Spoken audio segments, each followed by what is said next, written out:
Assalamualaikum warahmatullahi wabarakatuh. Salam sejahtera untuk kita semua. Om Swastiastu dan selamat malam. Perkenalkan, nama saya Andi Malinda, salah satu mahasiswa Universitas Andi Djamah, Fakultas Ekonomi Manajemen, kelas B, berstambuk 20 023 61 201 082. Di sini saya akan membahas materi yang ada di mata kuliah pengantar manajemen. Nah, di dalam pengantar manajemen ada namanya POATS, Planning, Organizing, Actuating, dan Controlling. Tapi di sini saya akan membahas materi organizing atau pengorganisasian. Mari kita membahas materi pengorganisasian. Nah, pengertian pengorganisasian atau organizing.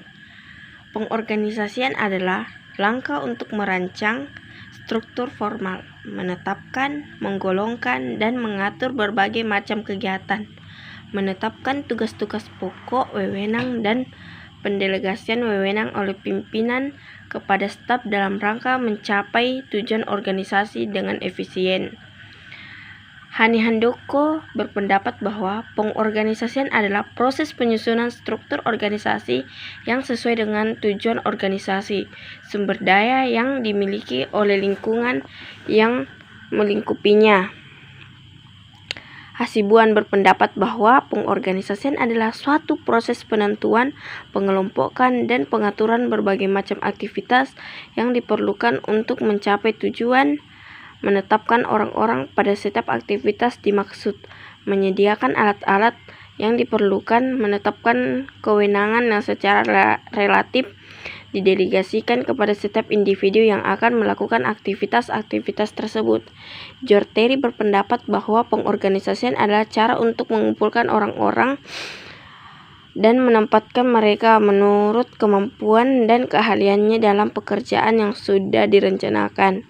Fungsi dan tujuan pengorganisasian. Fungsi pengorganisasian atau organizing dalam manajemen adalah proses mengatur tugas, wewenang, dan tanggung jawab setiap individu dalam manajemen.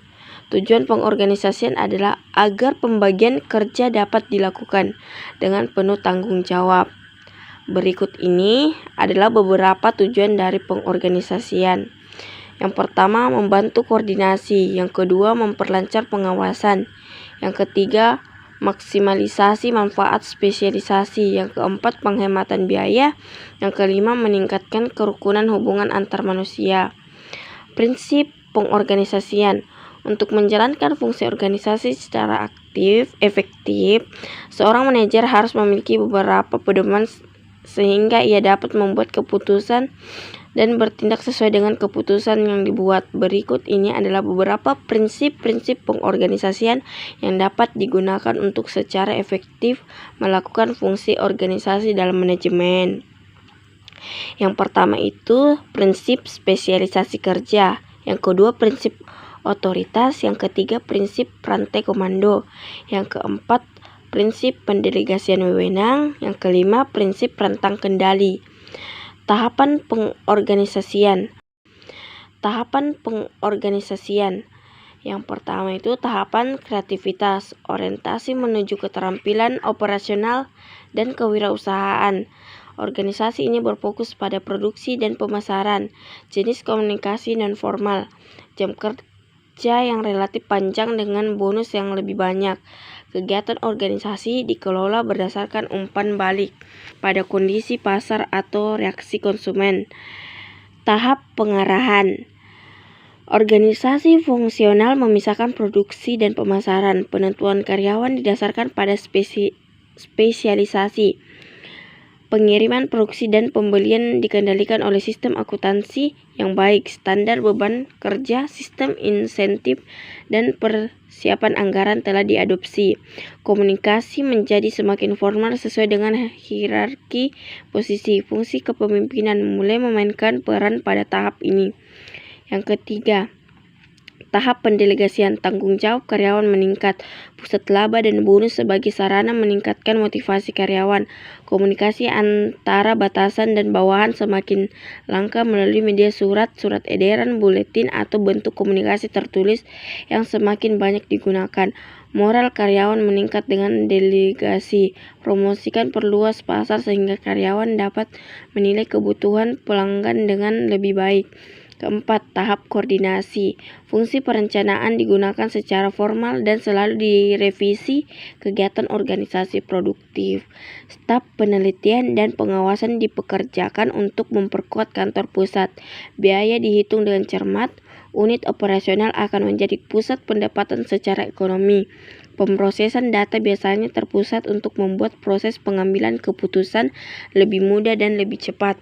Prosedur dalam proses pengorganisasian, rincian sesuai pekerjaan yang harus dilakukan untuk mencapai tujuan organisasi.